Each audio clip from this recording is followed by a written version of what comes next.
राधे, जय श्री हरि। आप सबका एक बार फिर से हार्दिक स्वागत है। आज हम सुनेंगे सबसे पावन महीने की कथा, कार्तिक मास की कथा। कार्तिक मास को सब महीनों में सबसे पवित्र और पुण्यदायी महीना कहा गया है। शास्त्रों में से दान, स्नान और दीपदान का महामहात्म कहा गया है। यह मास भगवान श्री हरि विष्णु, माता लक्ष्मी और माता तुलसी की विशेष उपासना का काल है।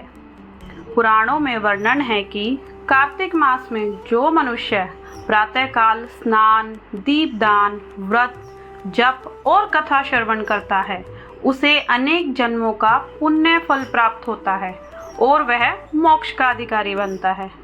इस मास में भगवान विष्णु योग निद्रा से जागते हैं और देवताओं के सभी मांगलिक कार्य पुनः प्रारंभ होते हैं। इसीलिए इसे देवोत्थान मास भी कहा गया है। कहते हैं सभी मासों में कार्तिक श्रेष्ठ है, जैसे सब देवों में श्री विष्णु श्रेष्ठ हैं। इस मास में शरद पूर्णिमा से लेकर कार्तिक पूर्णिमा तक हर तिथि का अपना विशेष महत्व और कथा है।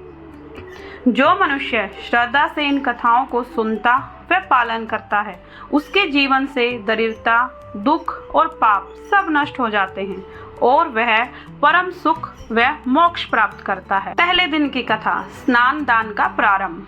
पुराणों में वर्णन आता है, एक समय महर्षि नारद जी वैकुंठ लोक में भगवान विष्णु से बोले, हे प्रभु, आपने सभी महीनों में कार्तिक को श्रेष्ठ क्यों कहा है?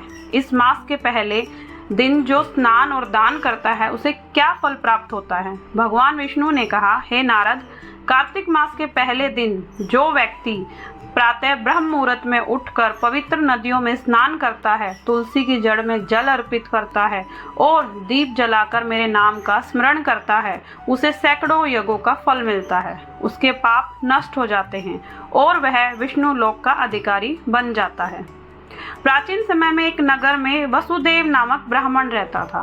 वह ईश्वर का भक्त तो था, परंतु स्नान दान के प्रति आलसी था।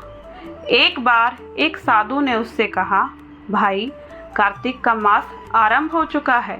यदि तू आज से ही स्नान और दान करना प्रारंभ कर दे तो तेरे सभी पाप मिट जाएंगे। ब्राह्मण ने उस दिन से नियम बना लिया कि प्रतिदिन सूर्योदय से पूर्व उठकर गंगा स्नान करेगा और दीपदान करेगा। कुछ ही दिनों में उसका जीवन बदल गया।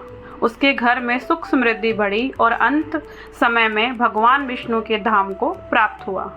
भगवान ने स्वयं कहा, जो व्यक्ति कार्तिक के पहले दिन स्नान, दान और दीपदान आरंभ करता है, वह मेरे परम धाम को प्राप्त होता है। हमें ब्रह्म मुहूर्त में उठकर स्नान करना चाहिए। यदि संभव हो तो गंगा जल से स्नान करें, तुलसी के पौधे में जल चढ़ाएं और दीप जलाएं।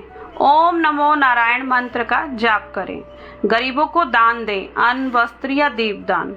दिन भर सात्विक भोजन करें और किसी का अपमान ना करें। कल कार्तिक मास महात्म के अध्याय 2 में आगे की कथा सुनेंगे। कार्तिक का यह पावन समय यूं ही नहीं जाने दें। ज्यादा से ज्यादा नाम चालू करें। याद रखो, क्षण भंगुर जीवन है।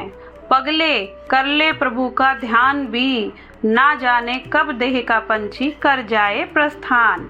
याद रखो, जीवन क्षण भंगुर है, अभी है और अगले पल नहीं। जब हमें अगली घड़ी का भी पता नहीं कि क्या हो जाए, तो क्यों ना इस शरीर का उपयोग करके अभी कर्मों के बंधन से मुक्ति पा ली जाए। और ठाकुर जी की कृपा से इसका सबसे आसान रास्ता है नाम जाप करना।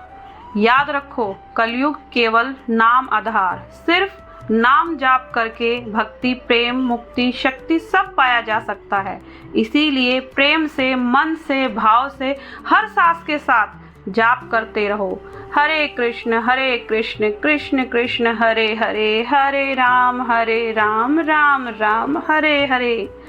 प्लीज़ इस वीडियो को ज़्यादा से ज़्यादा शेयर करें, ज़्यादा से ज़्यादा प्रचार करें और अगर आपको कथा अच्छी लगी हो तो वीडियो को लाइक ज़रूर करें और मेरे चैनल को सब्सक्राइब भी करें। तो आप सभी को राधे राधे, जय श्री हरि।